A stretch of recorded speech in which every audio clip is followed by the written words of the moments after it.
The two competing ballot measures would each raise the minimum wage by 24% here in Everett, but only one of them would allow restaurants to include tips into that pay.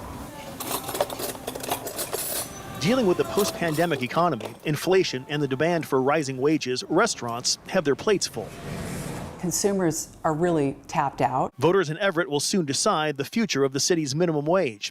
Initiative 2401 mandates employers offer additional hours to part-time workers before hiring new ones and prohibit retaliation against employees who complain about it if that doesn't happen. It would also raise the minimum wage to $20.24 per hour. I-2402 would do the exact same thing, except employers would be allowed to count tips toward that minimum wage.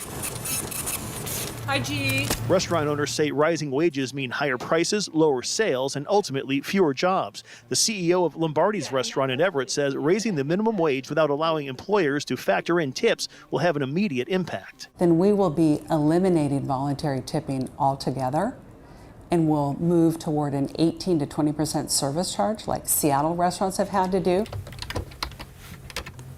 Labor leaders say tips are a bonus for good work and shouldn't be touched. Tips are never guaranteed, and you can't bank on them. So at the end of the day, if you know you're getting a certain wage, you know what you have to work with within your budget. If approved by voters, the new minimum wage would take effect next July 1st for businesses with 500 or more employees. It would be phased in over 2 years for businesses with 15 to 500 employees. The measure would not affect businesses with fewer than 15 employees making $2 million or less.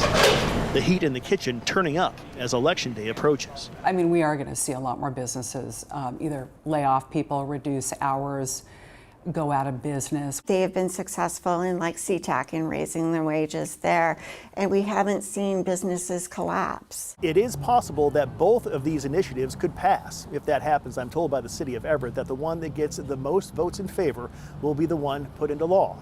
In Everett, Eric Wilkinson, King 5 News.